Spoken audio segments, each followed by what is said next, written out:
The challenges and difficulties faced by the Afghan families in finding suitable and permanent accommodation, especially after being moved from London to Yorkshire. The Afghan families who were evacuated from Kabul to the UK in August 2021 under Operation Pitting have been living in temporary hotels for more than a year.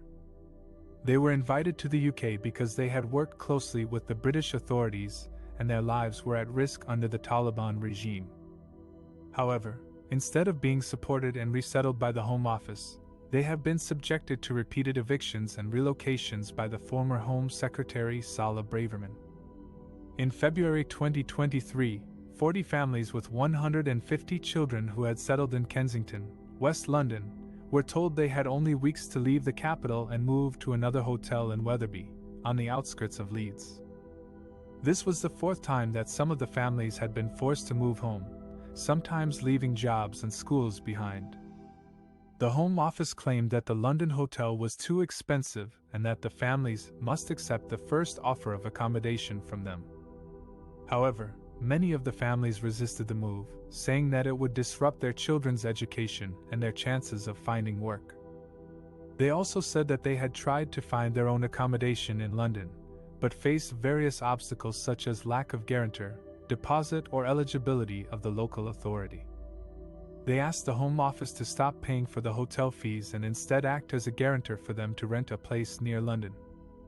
In May 2023, some of the families who were still living in the London hotel received eviction notices in the name of Suella Braverman, who had resigned as Home Secretary in April 2023 after admitting that she had used a personal email for official business.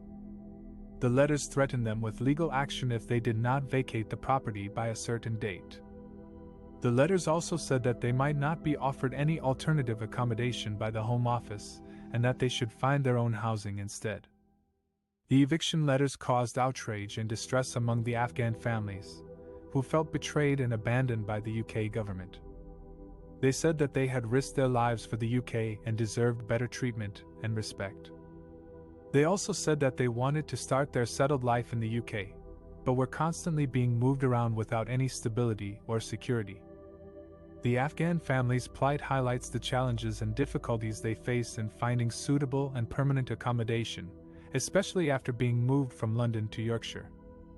They have been living in limbo for more than a year, without any clear plan or support from the Home Office.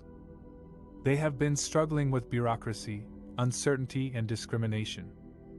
They have been denied their rights and dignity as refugees who have contributed to the UK's mission in Afghanistan.